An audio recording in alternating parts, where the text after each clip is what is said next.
speaking of companies making big moves and paying off, I'm going to be digging more into DraftKings here in the coming weeks. Ticker there is DKNG.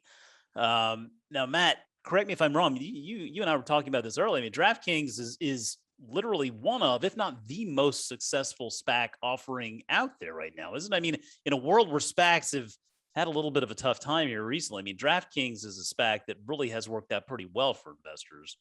Yeah, it's one of the most successful SPAC mergers of all time, I believe, if not Well, the. I'm not sure if it's the most successful, but it's definitely made its early investors a lot of money. yeah, it feels like it has. And stock is up around 30% year to date. It's outperforming the market.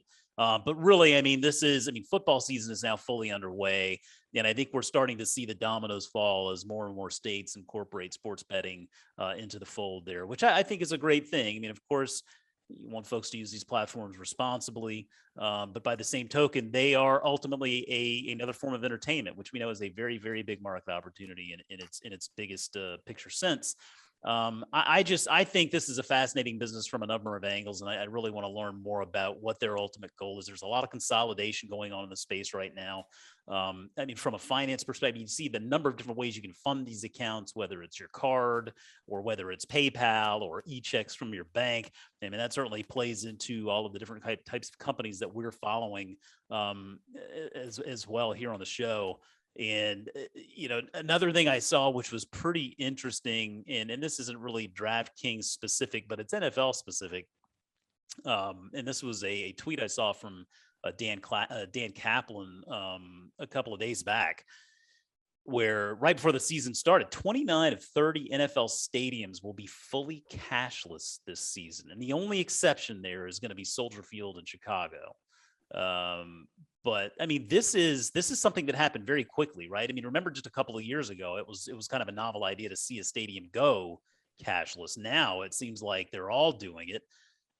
Probably the pandemic had a little bit to do with hastening that. But you and we've also spoken about this. I'm not so sure. I mean, I feel like if I'm a business, I feel like I'd still want to accept cash. I want to open my doors to the biggest customer base possible. Yeah, I mean, I would agree with that. I was at a football game last weekend, and the cashless thing's kind of nice and convenient. It keeps the lines moving faster in a lot of ways, but it was inconvenient to not be able to pay for a bottle of water with the cash that's in my wallet. Yeah, I have mixed feelings on it. Yeah, I think I do too. I mean, ultimately, personally, I tend to just like to pay for things digitally, but every once in a while you get a couple of bucks in your pocket. It's nice to be able to use them.